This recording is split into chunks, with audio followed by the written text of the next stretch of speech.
right. Welcome back, friends. Second episode of Bar is Closed. Still up in the crow's nest to the top of the house here in the little stone house in Story, Wyoming. And it is still cold. I have a jacket on this time, so I'm hoping not to shiver as much. And I found the breaker problem in the little fireplace, electric pretend fireplace that I transported from Florida as I used this ambiance, and now I'm trying to use this heat. That's a little bit of the scenery. I'll share some pictures later in the process. But back up here, got my trusty dog Tahoe with me. He's made it up the stairs. Weird, high-level, awkward stairs, but he's mastered him now, so it's comfortable seeing him walk up here. And here we are. Okay, so day 2 sobriety. I was pretty heady today. Thought a lot about, just thought a lot. And I was excited to do so because I knew that a day of committed sobriety, one of the things that came out of it was when I don't tell myself that I'm going to do something, then I don't have to be accountable to that person to do something. And I've never liked being told what to do. So but I think anyone who knows me can attest to that. And now it's myself. And so then I'm telling myself what to do.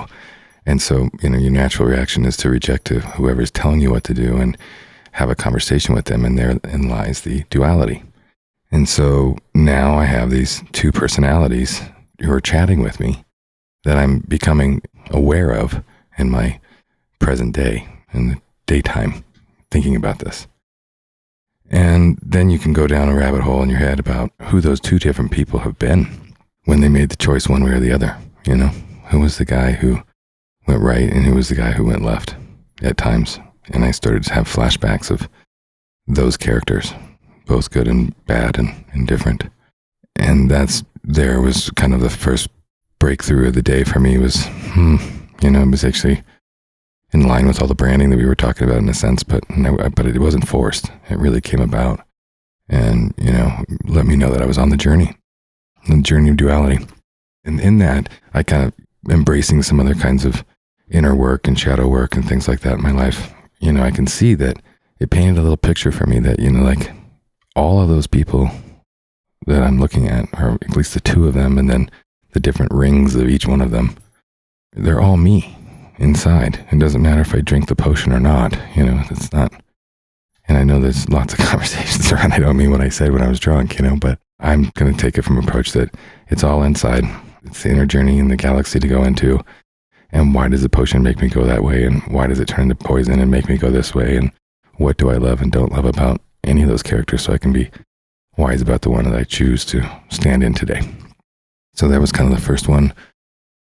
And then, of course, the second one was time, and I've kind of heard this in the cursory of other recovering alcoholics or different, addicts of any kind. And, kind of the re-inherited time you get when you're not, well, in this case, not just doing the drug, but I think everybody can attest in those kinds of forms of addiction is that it's also when you're giving yourself permission to when you can do them.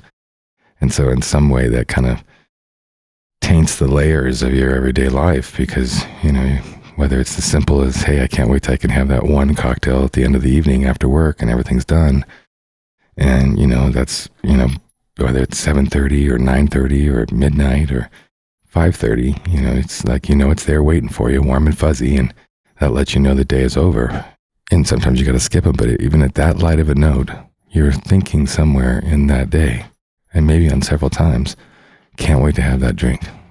So, random ramblings from a madman, exploring sobriety and moderation and self-control, self-will, spirituality, and love.